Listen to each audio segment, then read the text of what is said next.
It was Tuesday, August 29, 1995, and Gold Coast Seagulls chairman Des Bolster announced the Seagulls Leagues Club could no longer afford to support the football club. It was the sad end to another failed incarnation of Gold Coast Rugby League, which had spent the years since the formation of the Giants in 1988 tethered to the bottom rungs of the premiership ladder and routinely hemorrhaging cash, all the while failing to attract any kind of popular support from fans in northern New South Wales or in Queensland. This is part 1 of Entry of the Gladiators, the 25th chapter in the Rugby League Digest's in-depth investigation of the Super League War.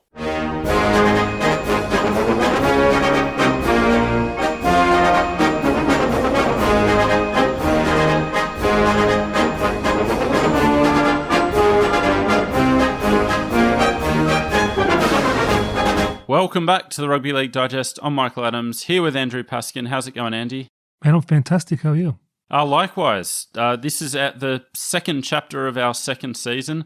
We got a ton of really nice messages, emails, Twitter posts, all the rest of it about our first chapter and people being generally happy that we're back. So I just wanted to say on behalf of both of us that really means a lot, and it's got us really pumped for the rest of the episodes.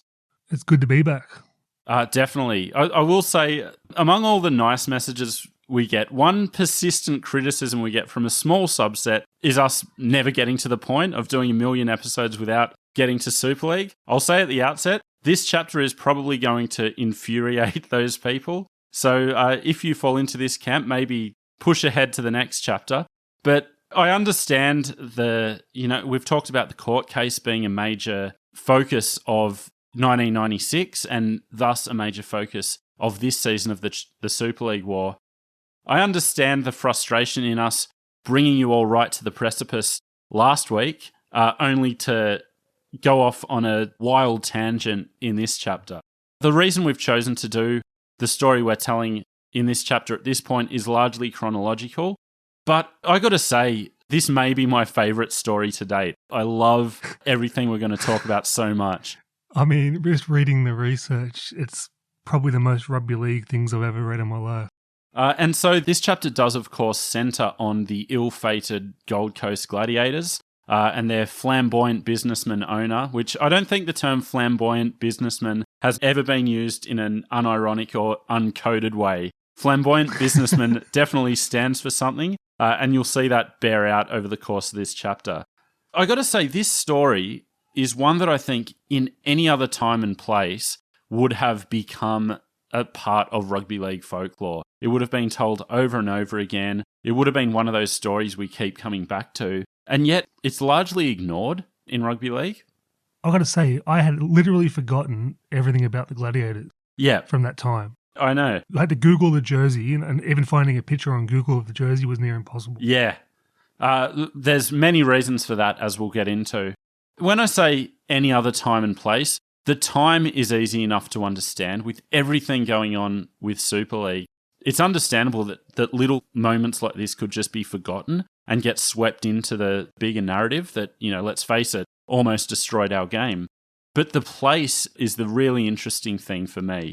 Given the geography and given the fact of its place as one of, only a handful of ARL teams outside of Sydney, there was no club more roundly ignored during Super League than the Gold Coast. Absolutely. Unwanted by Super League and, in the ARL compared unfavourably with the Crushers, who were themselves viewed very unfavourably. Yeah, if you're coming second best to the Crushers, look out. So what we need to do to tell the story of the Gladiators is to tell the story of the Gold Coast entering the New South Wales Rugby League in 1988 and go forward from there. And as I said, it was a real treat for me to research this. So I think our listeners will forgive us the diversion because it's a fantastic story. I want to just spend a bit of time unpacking this idea of El Dorado. Why the Gold Coast seemingly, based on all evidence, doesn't work as a sporting location, but why leagues and sports Australia-wide keep going back to the well and keep thinking that they're going to be the ones to crack it. I don't know. Is it the people that go there? I mean, I did notice in the notes there's a lot of Victorians up there, which, anytime they're involved, there's problems. The AFL died in the wool. They're not going to go over to rugby league type thing. But Is it just the people that would go to the Gold Coast? I mean, are they the sort of people that would support a club? Yeah, I think there's something to that. I think there's something about the character of the place. I'll say at the start, my book recommendation for this chapter isn't a book. It's an interview I did with the legendary Mike Eden, founding player of the Tweed Gold Coast Giants in 1988. As you'll hear, a very short-lived CEO of the Gold Coast Gladiators and a fantastic rugby league man. Legend. He was gracious enough to give me some of his time, and I got some amazing insight that you'll hear sprinkled through the course of this episode. A very knowledgeable man when it comes to the Gold Coast, and one of the things he said was the fact that it was like a regional area, like it was a country town basically. But it's a country town that bears no relation to country towns or even regional centres. It is a city, but it's this very weird place. Weird place geographically, demographically. It's just a weird thing.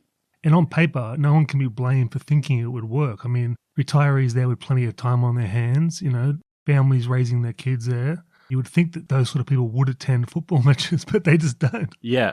And I think as we go along, we're going to unpack the mystery of El Dorado a bit more and put forward some other reasons and maybe ways it could have worked and maybe ways it can still work. So we're going to just get straight into it and start with 1987, really, which is the entry of the Gold Coast Tweedheads Giants into the Sydney competition. And I wanted to start with a quote from Tony Durkin in the Rugby League Week in their October 1988 issue, when he started his season review of the Gold Coast with, "Even back in the infant days of the code, it's difficult to imagine a more troubled start by a club." Now, when I was going over my notes, I'm pulling them from everywhere, all sorts of sources, written at all different times. I saw that line and it stood out, and I thought this was something that was written, in the 90s or the 2000s, like a kind of retrospective look at the troubles of the Gold Coast. But this is like day one, 1988. They're talking about what a basket case and what a difficult start it had been for the club. And if that's not portentous, I don't know what is. I really feel sorry for them because they were in a hiding to nothing. It was always going to be really tough, and a lot of that has to do with the origins as we're going to outline them. So let's get into it. And we'll start with the fact that when they were talking about expansion for the 1988 season, it was always Newcastle, it was always a Brisbane team, and then it was this third team that, there were various options floated, including, Turvey Mortimer's idea of a team at Wagga Wagga. But very early on, it was viewed that it was going to be Tweedheads / Gold Coast. And that has to do with the fact that it was always viewed that the Tweedhead Seagulls, who were a very successful football team in Group 18, as well as being one of the biggest licensed clubs in New South Wales, it was always viewed that they were going to be the team that came in and got that 16th license. That didn't happen in 1988, and the reasons for that we discussed in our Birth of the Broncos episode, but we're not going to cover the same ground. So as we all know, anyone who listened to that episode, the Seagulls weren't ready for 1988. They weren't ready for 1998, really.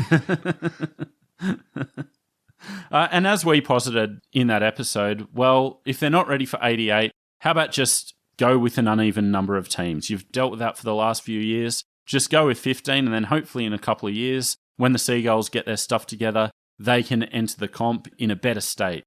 But instead, what the New South Wales Rugby League did was to hand the licence over to the so-called international syndicate of Bob Hagan, John Sattler, and Peter Gallagher.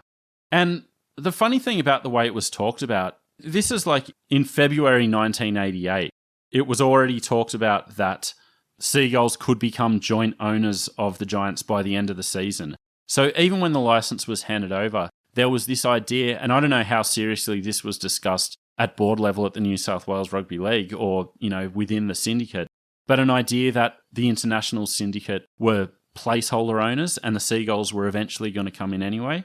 This is making me laugh. 2 episodes in a row now, this option to buy a basket case down the road. Like if you're a builder, say, would you like to invest in this asbestos cladding we've got?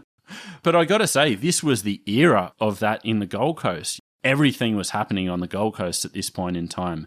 So to me, it kind of makes sense that, there was this buzz for a team there and people, wanting to jump in. But regardless, the internationals were handed the license, and from the start, there were massive problems.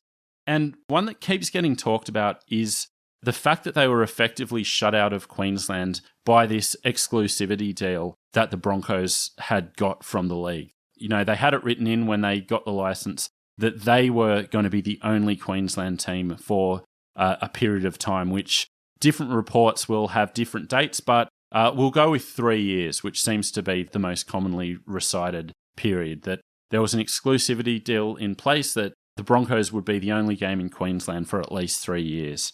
Well, wouldn't that be a perfect opportunity to take 3 more years to play on the Gold Coast properly instead of rushing them through and then stuffing them on the Tweed Coast? Yeah, I think it should go without saying that a Gold Coast or Tweed team shouldn't have entered the league in 1988. I don't know how you could possibly mount an argument counter to that. But what I wanted to discuss in reference to this exclusivity deal is when we did our Birth of the Broncos episode and we expressed, bemusement as to why Tweedheads, and we got heaps of people saying, oh, the Broncos had an exclusivity deal, so it had to be Tweedheads. And yes, as discussed, that's true.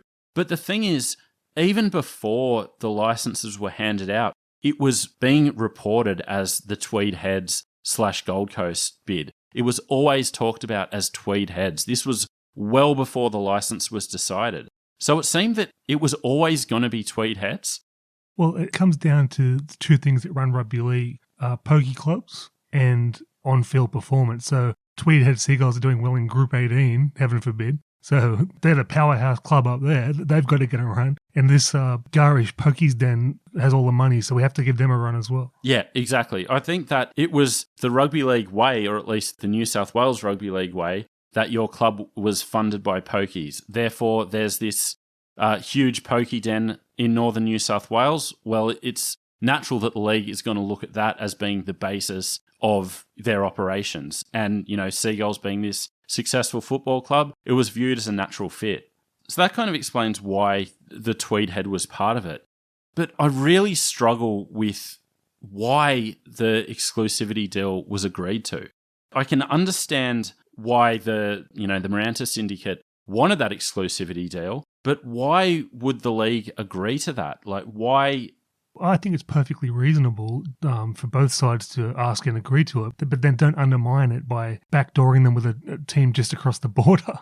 Yeah, but in this case, I support the league, so... But to me, it's another example of the league treating the Broncos with contempt. I've got to defend the league here because I think if it was always talked about as Tweed, it always had that /Gold Coast. Like, I don't think anyone had any doubt that this was the team. It was how it was talked about from the start, even when it was viewed that it was going to be Tweedheads. It was always Tweedheads/Gold Coast. And Barry Miranda, in a Fox Sports interview a couple of years ago, said this: I had to ring Quayle and offer to send him down a geography book that showed that north of the Tweed River was Queensland, that the Gold Coast is in Queensland. His response that their field was in Tweedhead, so he said, that's fine, just call them the Tweed Giants then. But I do dispute that. I think it was always known that it was a Gold Coast bid that was, based at Tweed because of the reasons we've discussed. Well, fair enough, but don't call it Gold Coast then. I'm with Miranda on that.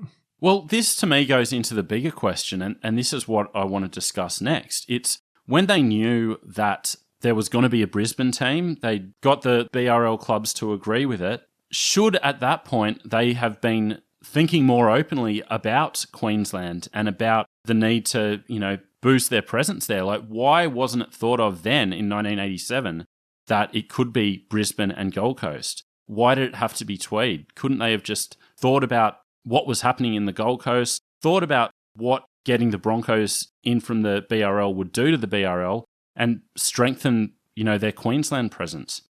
Yeah, good point. It's just, I think it's fair enough to ask for a 3-year exclusivity just to get your feet on the ground if you're a proper business manager, and they've agreed to it. So, well, it's like what we were talking about, the business deals done in our previous chapter. You don't blame the people making those deals for wanting that. It's the New South Wales Rugby League agreeing to it and the ramifications that would have. If they had refused the 3-year exclusivity, the Broncos weren't going to say, well, that's it, we're not going to come now. Yeah, but that's what I mean. Like, the ARL or the New South Wales Rugby League were holding all the cards. They had the Jeans West bid as well. They had the internationals. They had 3 syndicates vying for these licenses. It's been discussed at length, but I love the bid names. Yeah. But so what this touches on is this idea of differences between Queensland and New South Wales. These are footballing differences and outside differences, cultural differences and political differences. And we can't underestimate the politics of it all as to why this New South Wales element was necessary. We have to note that this was Joe's Queensland, Joe Bjelke-Petersen's Queensland. And I think the implications of this may not be fresh in some people's eyes, some of our listeners' eyes, but like Queensland under Joe was like, in a very real sense, a different world. I have to recommend the great Ian David's miniseries Joe's Jury, if you want to all-time classic. Check it out. And so one of the things often discussed in terms of the Joe era and Joe in the 80s was the White Shoe Brigade. This was a group of developers on the Gold Coast who were, making moves with the support of the National Liberal government, so much that there was a sanctuary Kovacs brought in 1988, allowing for the development of this, huge sanctuary cove resort. Are you saying to me that white shoes were considered lairish in Queensland? I'm assuming the white shoes is a beachy kind of boaty kind of reference. So these were like, serious businessmen and developers, but they weren't rocking up to meetings in three-piece suits. They were, a more casual business look. Almost the Dennis Connell look. Yeah. Hey, we said there'd be no more yachting references, but we slipped another one in. So there was a lot of money pouring into the Gold Coast, a lot of political support. And that just kind of makes you think, well, couldn't have the White Shoe Brigade been approached or brought into the mix if there's all this money coming in? Well, I think the answer's there for everyone to see is that they like to make profits, not to hemorrhage cash. So as it turns out, and I mean, I haven't been able to get a one-to-one list of White Shoe Brigade and thoroughbreds, but I think the inference is that a lot of these White Shoe Brigade became thoroughbreds. Mm. So this is something that would come back to hurt the league. But so the other big political ramification for Queensland and New South Wales here is the fact that Joe was holding back pokies. So there were no pokies in Queensland until he was out of power. So this cannot be understated. This is a massive reason why the league thought that the Seagulls and the New South Wales operations had to be considered. You cannot have a rugby league team unless there is a club sucking the life out of the community. You just can't have it. See, I think this is a real failure in thinking from the league. And I understand that this is the way it had always, or, not always, but, for 30 years at this point, this is the way it had been. This is what funded rugby league. But in my interview with Mike Eden, he said once he got there in 1988, he could see that all the money was north of Burleigh Heads. And it seemed that wasn't reckoned with. There was a lot of talk as well that, the Gold Coast are a weak league division, that they'd only been playing league at a serious level since the 1970s or so, whereas the Northern Rivers, the Tweed region, had been playing since 1914, and it was a, really big group and a lot of juniors and all the rest of it. And it just seems real old school thinking. You're falling back on the strength of group. You're falling back on poker machine money. You're not looking at where the money's actually going. Well, it shouldn't take a genius to work out the money's north of Burleigh, because what's south of Tweed? Like Ballina? Yeah. A smorgasbord for sharks? Yeah. Like, there's nothing below Tweed. Yeah, heroin addicts and anti-vaxxers, not much else. Apologies to our northern listeners. Very strong group competition. But part of it also is the rate of development on the Gold Coast. And I had to pull myself out of this rabbit hole because I really wanted to go down it and explore further. But the rise of the Gold Coast, there's no mafia involvement, but it kind of reminds me of one of those stories like, the rise of Las Vegas or anything like that, It went from a population of 80,000 in 1970 to 240,000 in 1990. Went from this sleepy coastal little Queensland town to, this booming theme parks and hotel developments and all the rest of it. It's quite a remarkable rise. And maybe that contributes to the failure of sports to, get a foothold there. There's something artificial about the place, I mean, they must do all the research before they put teams there, all different sporting codes. So it's an actual residential place. It's just got a tacky holiday strip, right? So it still doesn't explain this mystery. This is why they won't watch football. People live there. People raise families there. It's insane. Yeah. And when we say 240,000 in 1990, I'm pretty sure the population of Newcastle now isn't much more than that, right? Please. Double or triple that. Okay, right. Well, but I'm sure the Gold Coast is as well.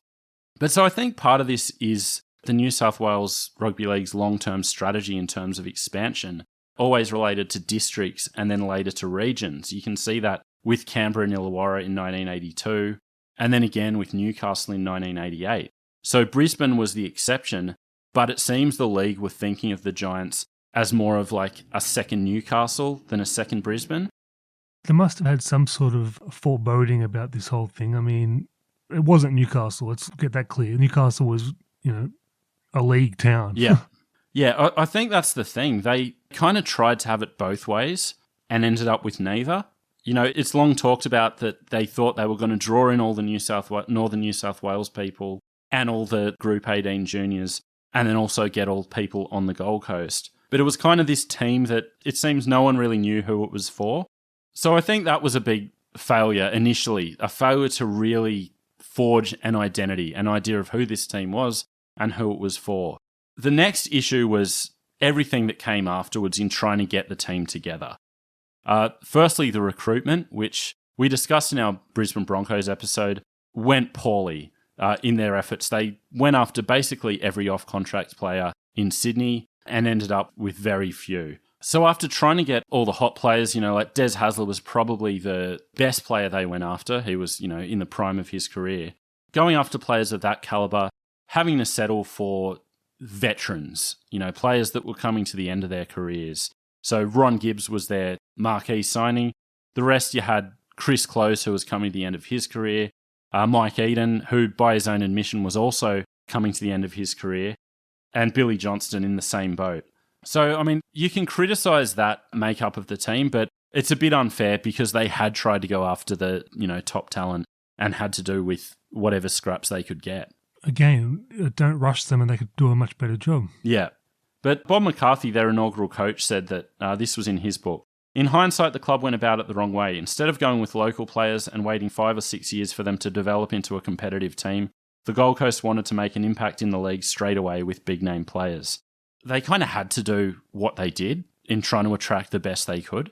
Like, you can't go into the team year one and say, look, we're relying on juniors at the moment. They're probably 4 years off being ready, but we'll see how we go. Like, no one's going to accept that. So I can't blame them for their strategy. Me either. And they also had a team full of juniors, except for those 5 or 6 name Sydney players. But it was really interesting getting some of Mike Eden's insights on being at the team in that time. Can I just say, Mike Eden, I was always so proud that we had a lawyer in the game. Yeah. Compared to marketing officers and whatever else we had on the back of the footy cards. And Mike Eden was a lawyer. It was like, oh, this is so cool. Well, gave us a bit of credibility. I feel like, there were quite a few in that era. And, going back to, friend of the show, Kevin Ryan, Mike Cleary. And there were always a few players who would get really top-line careers and, did a lot of study and everything. And Paponis.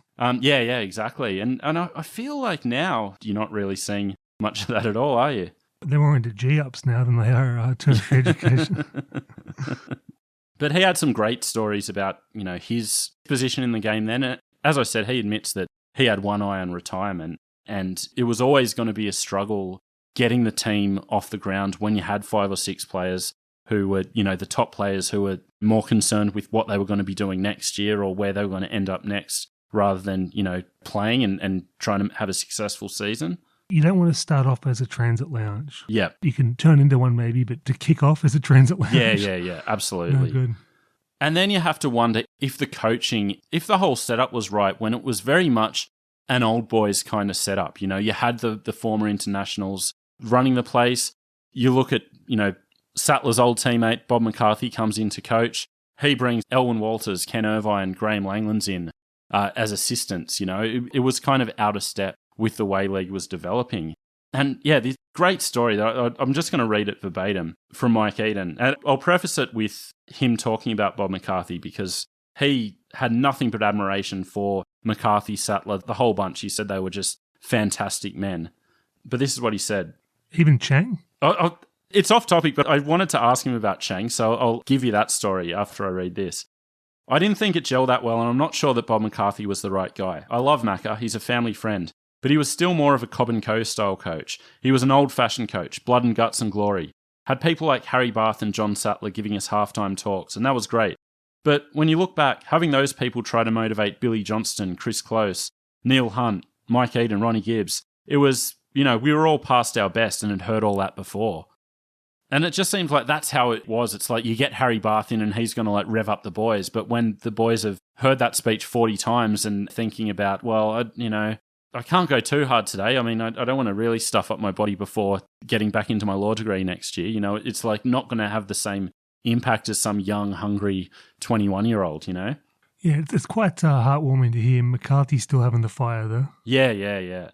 But yeah, back to Chang. I had to ask Mike what he thought of Chang, what he was like to work with. And he basically said he was a cranky bloke, very cranky bloke. He didn't give us much. He said some perceptive things about, what you always hear about Chang was that, everyone wanted to help him. And he seemed to carry a chip on his shoulder about that. That they wanted to help him. They wanted to help him and, he struggled financially, had health issues, all that sort of stuff. And it seems like he carried a bit of a chip on his shoulder about the help people were offering. Right. Very complex character, but obviously. But yeah, so Mike said that he didn't really help out much there when he was at the Gold Coast. He wasn't really open to, sharing his expertise. But he said that when he was coming through the grades at Manly, they put him in at fullback, and he'd never played fullback before. So he went to Graham Eady and said, look, I'm playing fullback this week. I don't really know what to do. Do you reckon you could help me out? And Graham Eady said, well, I'm the first grade fullback. You're the reserve grade fullback. So, piss off, basically. So Mike Eden went to his uncle Harry Eden, who'd played with Graham Langlands in the early 70s and, had friends he said that Bob McCarthy, all these blokes were always at his house growing up. So he got lessons in fullbacking off Graham Langlands and Clive Churchill. Jesus. Yeah. So he said he helped him a lot at that stage of his career, but not so much in the Giants era. Well, it's good to hear a positive Graham Langland story for once. But I'll say it's not much of an assistant coaching recommendation that you wouldn't help out much. No, exactly. And I think you can see from this that they were a bit out of step with rugby league as it was played then and as it was going. And the old boys mentality was always going to be a battle for them. But that's something that probably could have been overcome, and maybe Bob McCarthy wasn't the guy, but maybe someone else had come in a couple of years and it would all be sweet. The more significant issue was hemorrhaging money and not having enough of it to start off with. So in March 1988, Neil Cadigan in the Rugby League Week started a story with the Embattled Gold Coast Giants. That was March 1988. Being referred to as embattled in your first month of existence, that is alarm bells. I mean, rugby league, it's not that big a deal. It's of course they're embattled. They're a rugby league club. So in a couple of their trial matches and their opening match, they got really poor crowds, which, gave them a loss of about $50,000. And Bob Hagan, the chairman of the Gold Coast, said that they'd budgeted on crowds of 8,000. So a couple of things there. When your viability is reliant on the crowds you've budgeted for, you're in trouble. Mm-hmm. When that figure is 8,000 and you can't hit it, that is dire. I mean, 8,000 in the 80s, though, was big. I mean, compared to the Sydney crowds, Yeah, I mean, it was the point where we were just starting to climb out of that. You had the opening of the SFS that year. An uptick in crowds leading to the years in the early 90s when it was on a real high. But when you had the club just up the road who were, getting 20, 25,000 and eventually getting, 30 and 40,000, it really stood out as being not acceptable. It's definitely not acceptable, but compare the entire Origin team running out in a well-organised outfit in a major city to a ragtag bunch of kids and veterans.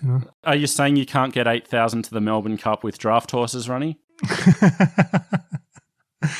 It still makes me sick, that comment, the draft horses thing, considering there's legends of the game involved, Peter Gill, etc. Yeah, we will get to that, don't worry. But the financial situation wasn't helped when they had a 3-year, $1.6 million sponsorship deal with the Oz Rock Cafe fall through within 3 weeks of it being announced. There needs to be a royal commission into the Oz Rock Cafe. So this was one of those awful chain restaurant things ripping off the Hard Rock Cafe, was it not? Yeah, yeah.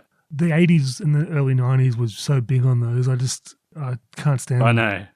But except the Hog's Breath, obviously.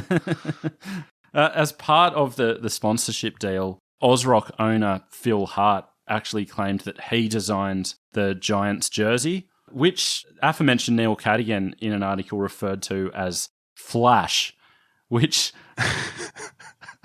like, those jerseys are possibly the most boring, nondescript jerseys in league history, and that's saying something. I've actually grown into them over the years. I remember hating them as a kid, but now I think they look pretty flash, actually. The black, grey and white. And those jerseys and the sponsorship were announced with a Rugby League Week cover of Ron Gibbs, their marquee signing, on a motorbike wearing the Ozrock Giants jersey. So when that sponsorship deal fell through, it ended up with court action because Phil Hart claimed that he designed the jerseys and therefore they didn't have the right to wear them. But more significantly, Phil Hart was also the manager of Ron Gibbs. So he set up the contract and the signing. And man, that signing just led to so many issues. We discussed it on our 1987 issue. For some reason, that was deemed too much for Manly fans who were, booing him at Brookvale, demanding he give back Terry Randall's jersey, all the rest of it. And it only seemed to cause trouble from there. So the reasons for the sponsorship falling through, it's a bit of a he said. So Phil Hart said that the consortium hadn't delivered on some of the things they'd promised. In his book, intriguingly, John Sattler said that Phil Hart was angry at their decision to use Ansett as their air carrier. What's he got against Ansett? I don't know. I saw you highlight that in your notes you sent back to me, and I didn't go as far as looking into it. So I don't know if he had shares in Qantas or what, but apparently he wasn't happy at that. And then, these other terms weren't met in Phil Hart's eyes, and he dropped out. How rugby league is it for a major sponsor to be out within the first month of the club's existence? Especially when it's trumpeted as this massive thing that gets a cover of the Rugby League Week, it's kind of rare that a sponsor gets that kind of buzz, and for it to all fall apart within the space of a month is crazy.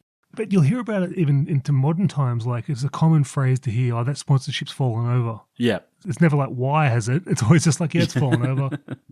Third-party deals fallen over. Okay, why? Is there not a contract obligating both parties? You'd think 30 years on we'd be somewhat closer to figuring this all out, but it actually seems to be getting worse. It's so funny how much drama this one signing caused.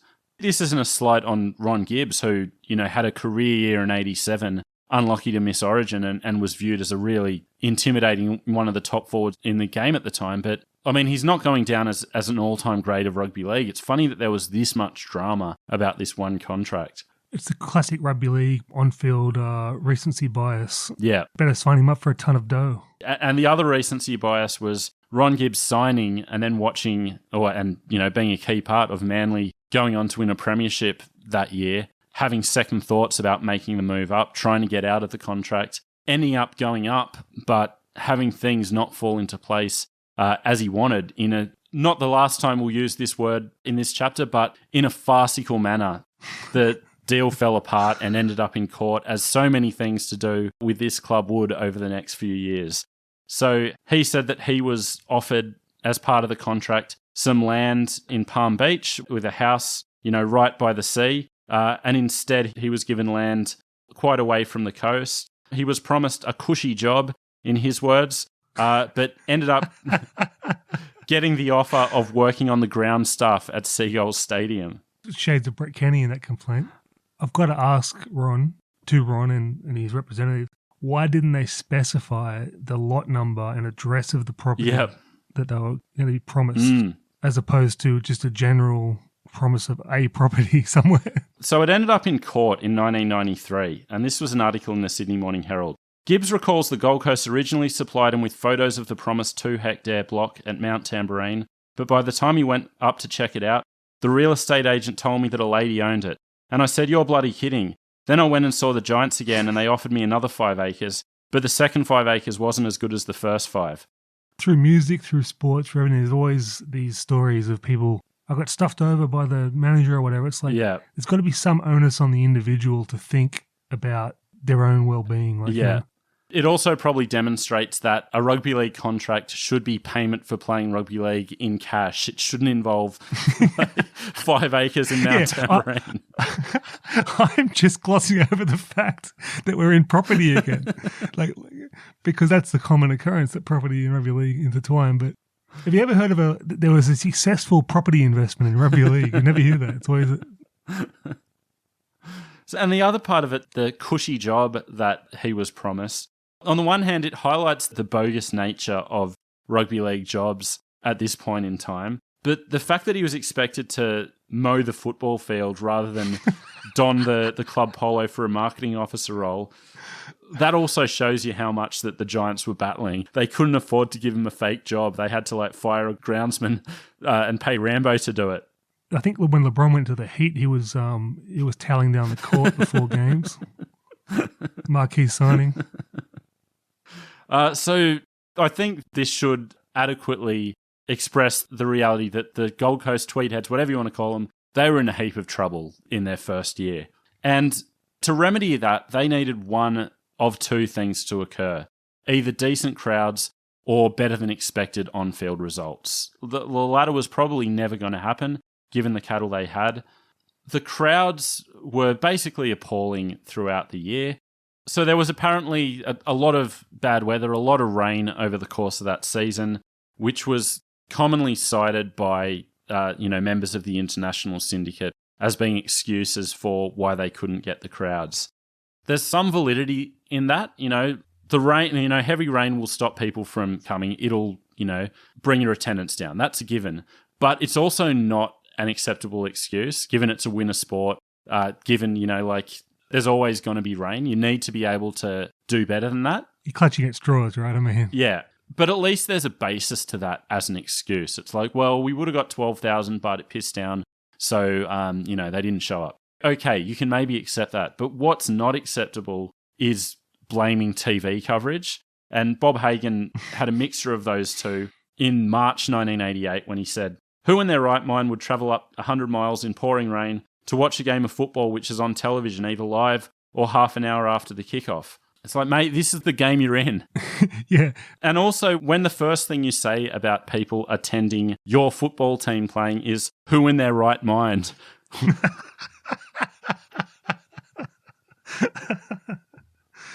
I mean, I feel really bad for this guy, but he's the one in charge, right, Hagan? So yeah. But there's something illustrative in that statement, how he says, who in their right mind would travel up 100 miles?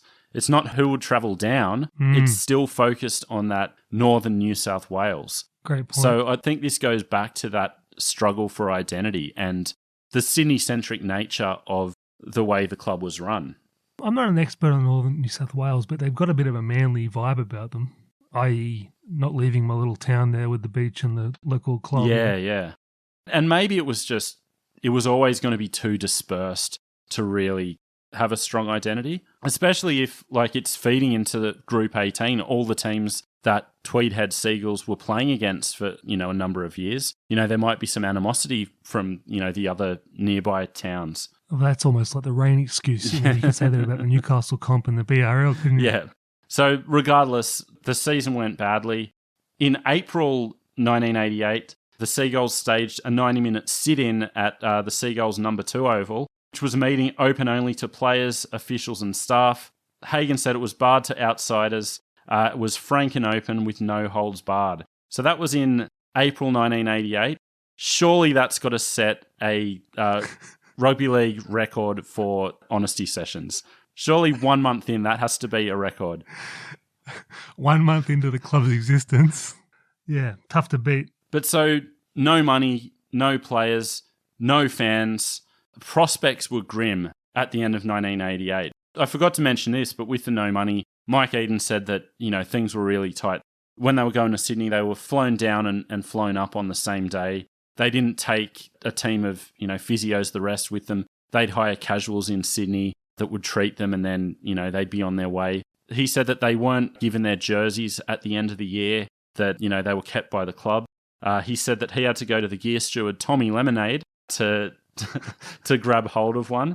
Is that in the top 10 rugby league names of all time? A great rugby league name. Who actually, the name actually came up again over the course of my research. I hadn't heard the name before Mike Eden mentioned it to me, but somewhat of a Queensland legend, Tommy Lemonade. So, yeah, shout out. That would have done the Mafia proud, that one.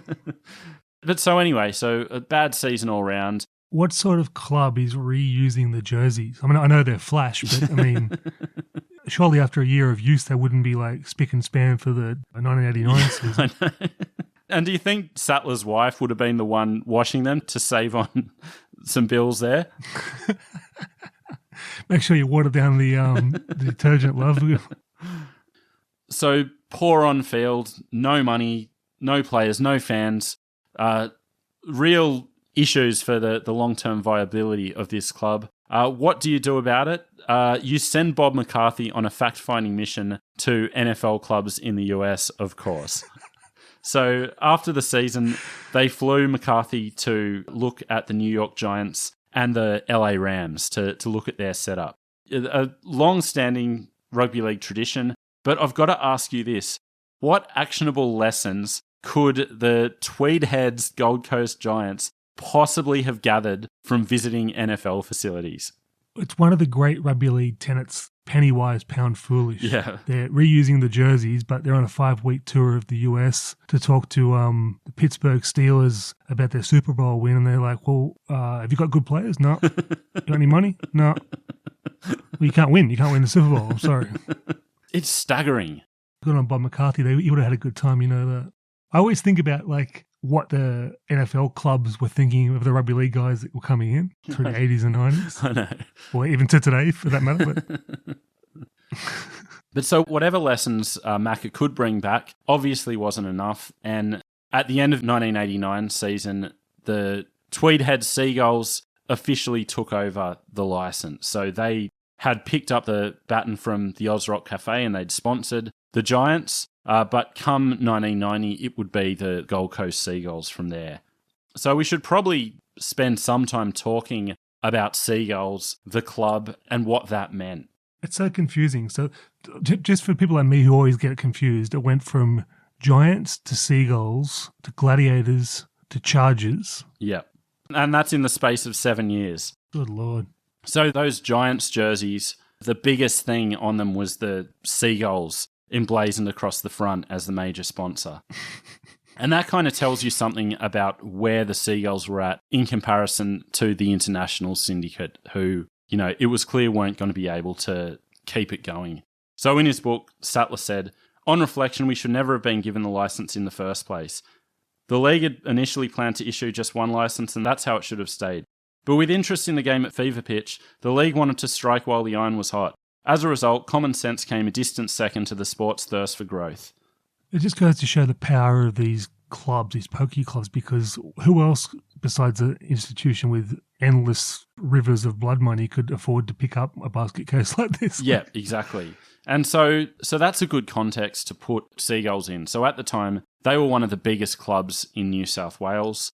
And a lot of the money was actually coming from Queensland. So many of their members were from Queensland. This was in no small part due to the bus pack promotion they had running, where they would send a bus to Queensland and bring people down by the busload to gamble not gamble. They were there to be entertained. What are you talking about? Enjoy the wonderful entertainment. The lovely food on offer. They were even given free food. This just goes to show what a community-minded venture the Seagulls were.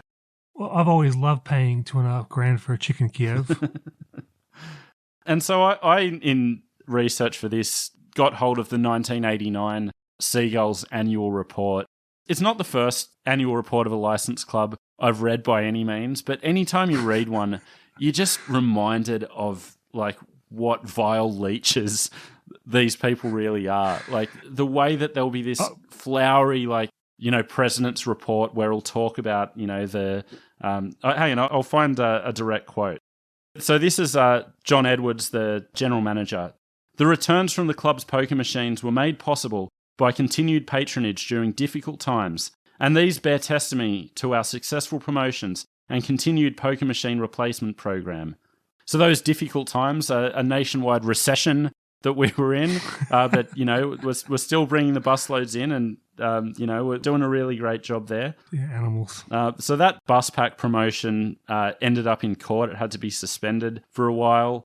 But I got to say, the entertainment they were pulling in was top notch. So highlighted by John Farnham playing a concert at Seagulls Stadium, attracting 9,000 people, which is more than most of the Giants games. A real, taking me back to my childhood looking at some of the names they were getting in 1989. 1927, Transvision Vamp, Johnny Diesel and the Injectors, Jenny Morris. Great names. So all the big names. I was very offended that they had a picture of Glenn Campbell as playing there, but didn't mention him as one of the highlights. I was outraged by that. Yeah, it's a huge get. Elise Platt, another one of the entertainers, big Elise Platt fan back in the day. Well, could she sing as well, could she? Apparently so. I wonder if her and Tony ever did duets. He was Tony Barber, a famed singer as well. Yeah. But so they were a big club. They took over as owners from 1990. And we're not going to go, blow by blow over the next couple of years. Suffice to say, things didn't really improve on field. But they were given a major lift in terms of their presence by the arrival of Wally Lewis in 1991. Which, can I just ask for your memories of that at the time? I can remember being excited about it. It felt like, this is it now. They can, get somewhere with the king. I didn't really understand past your prime and, veterans at that age. So I just thought, exactly. It's Lewis, so they're going to be good. And I didn't understand captain coaching. It did actually legitimize them. They were a team I thought about suddenly. Yeah. I don't really have any memory of them except for knowing they existed before then. But I remember the Seagulls. I went to a Seagulls game once and, I was excited about it. Well, they couldn't have done any better for themselves than to get Lewis. Yeah. So after all the amateurish moves, this was probably the best thing they could have done. Yeah. And the way they got him, the way it fell out at the Broncos, in some ways is really telling in terms of everything that happened with Super League. So Lewis was, falling out of favour with Wayne Bennett, not really willing to accept, in his eyes, a diminished role in the team. The captaincy had been taken away from him. But he had no thoughts of leaving the Broncos. He thought he'd be able to work something out. And he basically, through his manager, couldn't negotiate a deal that was to his satisfaction and was, rapidly running out of patience. And then it turned out that the Broncos were only going to offer him $50,000, which was, basically a third of what he would have expected. It was less than Ron Gibbs and no property. Yeah. So after a back and forth, he was like, well, I'm going to call their bluff. I know they want me out. I'm just going to say, right, I'll take the $50,000. So he went in to see Rebo, who was, of course, the chief executive of the Broncos then, and said, I'll take the $50,000. And Rebo said, well, I'm sorry, you're valued by the New South Wales Rugby League at $150,000, so we can't offer you $50,000. So, we're going to have to release you. So that was it. So the king was out of the Broncos. So what does that mean? He was valued? Is that part of the early salary cap? Yeah, it was a weird kind of scheme that the New South Wales Rugby League had set up and, had been tinkered with over the years. And in 1994, that became a real flashpoint with proposed changes to the system. It seemed that that was going to really negatively impact the Broncos and Raiders in particular. So that became a real source of tension between the league and these clubs throughout 1994. What possible advantage can you have of having the ARL or the central body in rugby league rating players' values? Is there ever going to be an agreement? And it just goes back to what, especially in the 90s, these new systems would come into vogue again and again. Variations of them would be talked about, and it'd be, there'd be discounts for this player and this player's worth this much. And, one system we're going to talk about in 1996, the ARL were proposing not salary based at all, but just points. Every team got 70 points. An international was worth 10 points. And it was the early Supercoach. yeah, exactly. And it's you can't work it out when it's just a straightforward system. Why do you think you're going to be able to do all this maneuvering and work it out when you've got these 20 exemptions and 50 different values and all the rest of it? Wally's the key example. He's an immortal. He's played for Australia 40 times, but Wayne Bennett doesn't think he should be in first grade. So is he worth 150,000 or 12,000? Yeah, totally. So it just doesn't work, and it didn't work in this case. But the end result is Wally is off to the Gold Coast. His first match at Seagulls attracted over 13,000, which was only the second time in their history they had reached that figure. The first time was in 1988, when Wally was, of course, on the other team playing for Brisbane. So it instantly made an impact. What it didn't do was really improve things on the field, and that led to him taking over as captain coach for 1992, which even at the time I was like, what do you mean? It felt like the 70s, didn't it, even then? Yeah. Especially a guy whose communication skills at the time were not world class. Yeah. Reportedly. But what he did have was the players behind him. Like, it didn't seem at any point he lost the dressing room or anything like that. It just seemed like, I mean, he goes back to the draft horses call. Like, you know, I don't know what coach could have done better with the team that they had. Agreed, but what coach would have said that? There's a lot of things that's just crazy that these quotes were said. So I'm really excited to get into this portion of the episode. So again, we're not going to go, match by match while he is captain coach, or 1993, his, non-playing coach year. But that year really highlighted some serious issues with the club and showed that the management problems that may have existed with the Giants got no better at all once the Seagulls took over in administering the club. So as 1993 went on, it became increasingly clear and increasingly public that there was a serious disconnect between the players and management. And this really came to the boil in July of 1993, where Wally Lewis was quoted in the Sun Herald as saying, "Board members have flown first class to Sydney, stayed at 5-star hotels, and been ferried around in chauffeur-driven stretch limousines, while the club won't pay for our medical staff, trainers and physios to stay overnight at a $65 hotel room. They fly back first class straight after the game, while we've got to hang around until 10 o'clock to get on at a discounted rate." Is that accurate, or is that hyperbole? It seems pretty accurate. I don't have every figure, but it is in line with everything else that was happening with their financial situation at the time, as we'll get to a bit later. So it seems accurate. Legitimate grievances highlighted a genuine disconnect between players, coach and management, but that getting out in public so openly by Lewis, that was always going to cause a big drama. The next day, the Gold Coast chief executive Vic Volatarik returned serve by saying that Wally Lewis was not a good coach and was welcome to leave.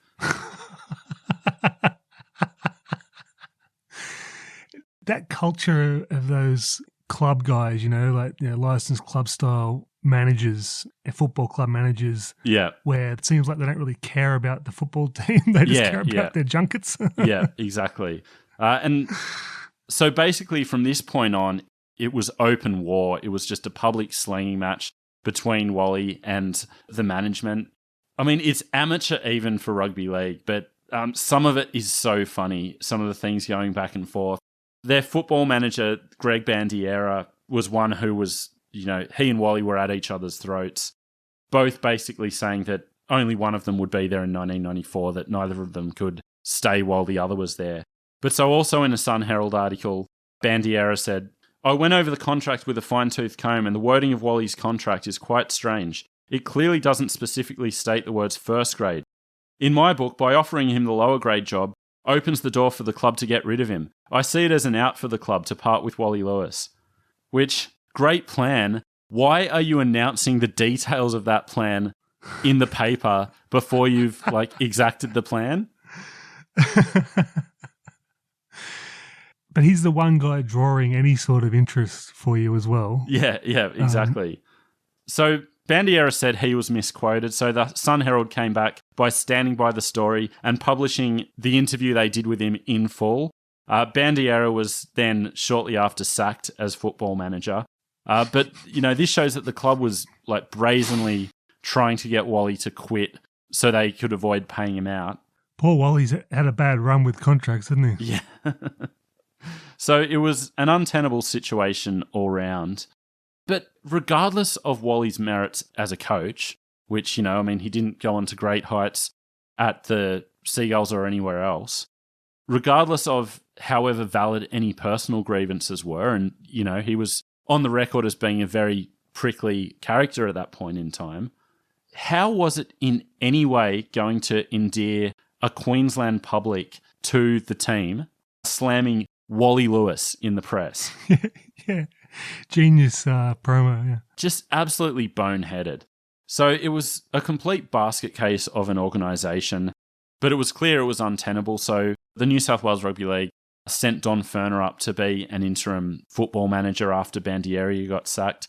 He negotiated a mutually agreeable payout for Wally. Wally was out, and, you know, it went on from there. And that leads us to 1995, where it all fell apart for the Seagulls. So that was the Gold Coast together before 95, wasn't it? And then it fell apart. Yeah. Is that what you're saying? So, yeah, 1995 was the point that it fell apart for the last time. Well, at least in terms of the Seagulls. But so this season, as well as being the year the shit hit the fan, really put a spotlight on just how bad a franchise they'd been in their 8 seasons of existence to that point. I mean, if you look at their record, 1988 to 1995, so their attendance record of 13,423, set on May 8, 1988, against the Broncos, never beat it from there. Attendance record in your first year. Their on-field record, position on the premiership ladder, so from 1988 onwards, 15th, 14th, 15th, 16th, 16th, 16th, 15th, and then in 1995 they finished 17th in a 20-team comp. And that shows you some progress, except for the fact that in that 17th, it was actually a 4-win season, which was one less than 1994, where they won 5 games. So they were going backwards as a club and had, you know, never been able to get off the bottom. It's genuinely sad.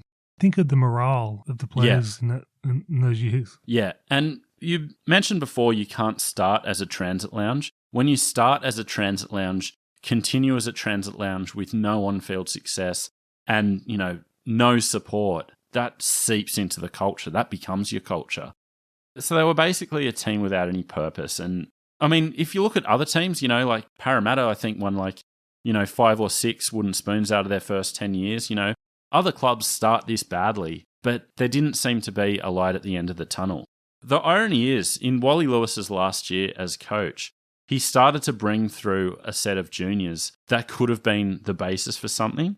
So in 1993, you saw the first grade debuts at the Gold Coast of Kevin Campion, Wayne Bartram, Jamie Goddard, Jason Hetherington, Scott Sattler, Adrian Vowles, and Terry Cook. All Origin players. All Origin players. When you add Ben Eichen coming through in 1995, like that group, that's a team that, you know, it might not win you the premiership that year, but that's the basis of something. So they were like kind of finally starting to get the juniors coming through, and maybe there were better times ahead, but just this catastrophic management meant that, you know, most of those players left and the club could never be an on-field success. Well, it's almost become a joke in rugby league. You get the front office right, like Jack Gibson says, and the rest follows. But, I mean, is there a better example of that? Yeah, exactly. But if they'd started in 92, 4 years after the Broncos come in, then by 93, these juniors are coming through. It's building up like a real club. Yeah, exactly. And I mentioned some of the tension between Wally and the club,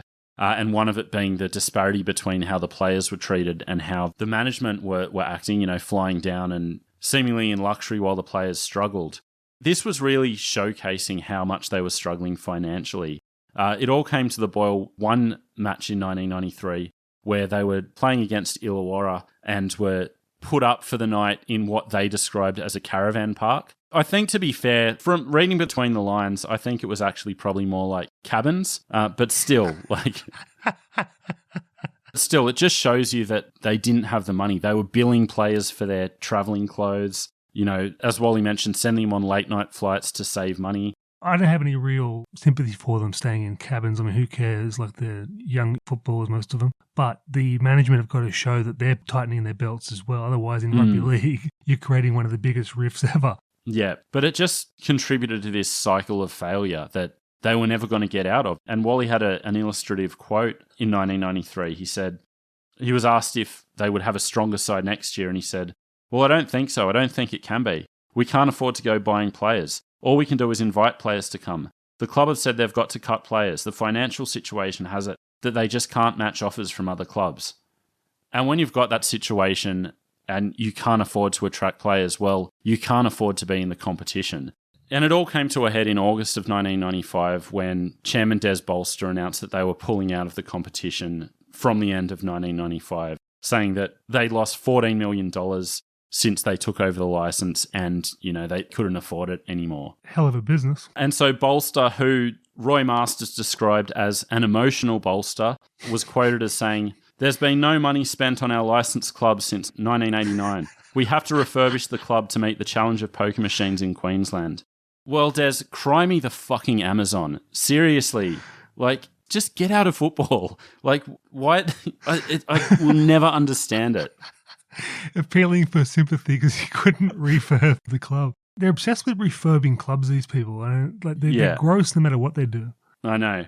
That quote did touch on something we hadn't hit on, which is another big reason that the Seagulls were in trouble, was that poker machines had been introduced to Queensland in 91 or 92. So that was, seriously affecting their bottom line. So that combined with all the money they were hemorrhaging on the football club meant that they were suddenly in real trouble. This is one of the worst club stories I've heard yet. I mean, we always hear the oily rag story, but they couldn't even afford an oily rag. I know, and it just keeps getting worse. But just an interesting historical wrinkle. This is a bit of a side note, but when it was announced that they were pulling out of the league, there was a lot of talk on what they would do the following year. One of the options suggested was that they could play in the newly expanded Queensland competition. I don't know if it was called the Queensland Cup team, but something arriving at what we know as the Queensland Cup now, with teams playing from all over the state. One of the teams in that competition was a Papua New Guinea team. Wow. Which meant that it wouldn't have been financially viable for the Seagulls to play in that competition.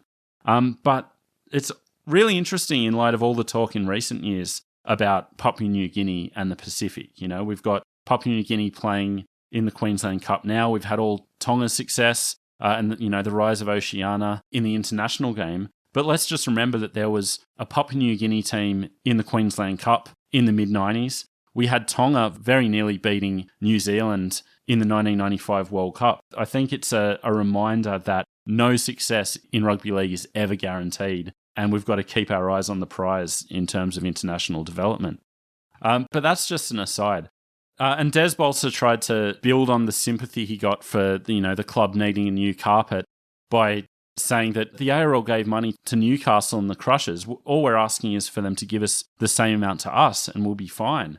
And, the ARL put forward a number of suggestions to help them. One included seeking external financial support and moving up the road to Carrara to finally establish themselves as a true Gold Coast team, to which Des Bolster said, "We would have been extremely happy to stay at Tweedheads with the same $2.5 million the Crushers received." It's big of you, Des. You would have been happy with that, would you? The amount of arguing over handouts in rugby league as well is take what you're given. Yeah, exactly. He said, "I believe other clubs were offered amounts far higher than us. All I can say is that we didn't get the financial package we needed and that we made the only responsible decision we could make. We weren't asking for the world, just what the other clubs were offered." What's stopping them getting a sponsor? Yeah. I mean, if you can't do that on your own, well, it maybe shows you that the interest isn't there. So why do we need you as a team? But it conveniently overlooks the fact that they'd been bailed out by the league only 2 years before in 1993. So part of that was Don Ferner coming up. Alan Clarkson in the Herald in 1993, in talking about what the league was doing for the ARL, said, "Gold Coast were ready to pull out of the premiership until the New South Wales Rugby League stepped in with a dramatic rescue package." So I don't know exactly what was in that rescue package on top of Don Ferner. It doesn't specify how much money, but the fact is that they had bailed you out. They had saved you from pulling out of the competition 2 years earlier. And now you're just here demanding $2.5 million because they helped the Crushers out. When you were going through the annual report, did you see what they were paying Des Bolster? That was before his time. But here's the wrinkle. This is where it gets interesting. So they pulled out of the license in August 1995, but the condition was that they weren't actually pulling out. It was just that the league's club was withdrawing financial support. So the football club, they were attempting to secure $5 million to retain the license, so that the Seagulls Leagues Club wouldn't have to pay. So at this stage, even though the Leagues Club was saying, we don't have any money, we can't pay for the club, they were also saying, oh, but we still own the license, so you can't do anything because we're going to try to get the money elsewhere to, stay in business. How many times have we heard that, like South Juniors and South, all the rest of it, like the Leagues Club and the football club fighting? And as kids, you just think, but wouldn't they love football as much as we love football and love the team? As an adult, I think that. So from this point on, from the end of August, it basically became a scramble to secure some financial support. And that saw the institution of another time-honoured rugby league tradition, a Save Our Seagulls campaign was set up. Which I would have to assume is the least supported Save Our campaign in rugby league history. Oh my God, a documentary on that would have been brilliant. And so this was interestingly spearheaded by Ben Ikin's dad, Alan Ikin. It would have been run out of a Toyota Tarago. It's just 7 people. And I think Ben had already signed to go down to Norths by this point. So I think this went beyond just his son playing there. I think he was a Gold Coast businessman who really believed in the team and the area and wanted to keep the dream alive. I love that. And so basically it was Alan Ikin and the rest of the Save Our Seagulls trying to work out a package, trying to get some money together for the Seagulls to retain the license. And at this point you had a rival group come in who were spearheaded by a property developer, Brian Ray, who was actually part of that White Shoe Brigade.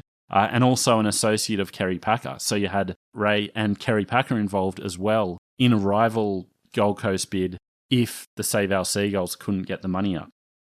And this goes back to thinking that maybe the strategy in 1987 should have been to actively court the White Shoe Brigade and private funding rather than the Leagues Club model. Again, the league wasn't at that point then, but here we were in 1995 and Brian Ray is keen. He wants to get involved. It was actually a stop-start process, this Brian Ray group, because of negotiations with Gold Coast Council. So the idea here was to move the team to Carrara. And, for a while it looks like the bid was off because they couldn't get the necessary approvals. But then eventually it got back on track and it looked like this was the way that they were going to go. And if they did go with the Brian Ray group, this would have meant the end of Seagulls' involvement. So it was either Save Our Seagulls, Alan Ikin et al. Getting the money to help the Seagulls retain the license, or that falling through and Brian Ray coming in and giving the club, presumably a new identity. He might have retained the valuable Seagulls brand, but more likely we would have seen a fresh start in Carrara and a Gold Coast team. This caused a lot of friction between the league and the Seagulls, with Des Bolster once again, feeling aggrieved that the league wasn't backing him. So John Quayle came out, was asked if his first choice was the Seagulls, and he said, "Not at this stage, because I've got to say that now the consortium information has been lodged with the league. It's been to date very exciting, and I suppose now we have to look and see what's in the best interest not only of the league, but also of that area." And those comments were put to Des Bolster, who said, "If he said that, then we're surprised, and I must say, very disappointed. It's like you've lost $14 million in 5 years. You've pulled funding for the club. You've already been bailed out once. You've had these public slanging matches with Wally Lewis, and you still think you have the right to feel aggrieved and feel like you have an eternal right to the Gold Coast license." The entitlement. Like the White Shoe Brigade, like you said, I think that's a key part of this episode, what you said at the start. If they went the White Shoe Brigade at the start and had it like the thoroughbreds, it might have been a different story long term, because what league club model has ever worked? I mean, even clubs with success are always like on an oily rag. You could already see it in the 80s. Like, Canterbury missed the finals in 87, and that put them in serious risk. Parramatta won 3 comps in a row and were asking for a hand up from the league at the end of that run. And they're 2 well-performing clubs with big leagues clubs. Yeah. All the evidence was there that even in the 80s, like the leagues club model wasn't working, And again, like the league was at a different place in 1987. Clearly they should have gone down the White Shoe Brigade route. They had their regional mindset and couldn't make that move. So I do give them blame, but I also think you have to put it in that historical context. I don't think they were there yet in terms of their thinking. But so all this was playing out through September, October, November. And it was basically being reported by early December that the Brian Ray Group were over the line and, any day would be announced as the license holders. So on the 14th of December, 1995, Brad Walter, friend of the show for the Australian Associated Press, wrote that the New South Wales Rugby League Board had been expected to give the go-ahead for the Brian Ray Group to base a side out of Carrara Stadium, but delayed any announcement after an unidentified property developer applied to field a team at Seagulls Stadium. So that unidentified property developer is, of course, Jeff Muller, who will be the focus of part 2 of this chapter. And then on the 19th of December, it was announced that Muller had secured the license. Brian Ray was out. Muller would get the license, and that was basically linking up with the Seagulls. So the Seagulls would retain their identity, but with Muller's financial backing. Is it a harbinger of things to come when the guy's listed as unidentified property developer? How sinister is that? Surely they knew his name if he's put a bid in. And it hasn't really come up, or at least I haven't found any reporting of it as being exactly what happened. But one thing that was strongly suggested was that it all came down to those loyalty agreements signed in February, that basically, under the law, the Seagulls had the license, and if they had the wherewithal to pay for the team, then that license couldn't be taken off them. So basically, those loyalty agreements have once again come back to bite the ARL. And basically, once Muller entered the picture and could work out a deal with Seagulls, then the Brian Ray bid, which, nothing's a certainty in rugby league, but you have to think that had a very good chance of securing their future and giving them real hope, at least in the short term. That was now out of play. And so that unidentified property developer would soon very much make his identity known. And although he is a mere footnote now, Jeff Muller in late 1995, early 1996 was an absolute cyclone of press and drama. And I can't wait to get into it, which you will hear all about next week in part 2, the conclusion of this Gold Coast saga. There's so much about this story that I still want to learn and dig into. So this one in particular, I would love any insight any listeners may be able to share. So please email the Rugby League Digest at gmail.com. If we have any members of the White Shoe Brigade, send us an email. Would love to hear your thoughts. But does anything sum up the Gold Coast, everything we think about the Gold Coast more than this saga? Oh, hysterical, but also deeply saddening as a rugby league fan. Oh, absolutely. But there's much more to come next week, so hope you enjoyed this episode, and you will hear the conclusion next week, so we will speak to you then. Toodaloo.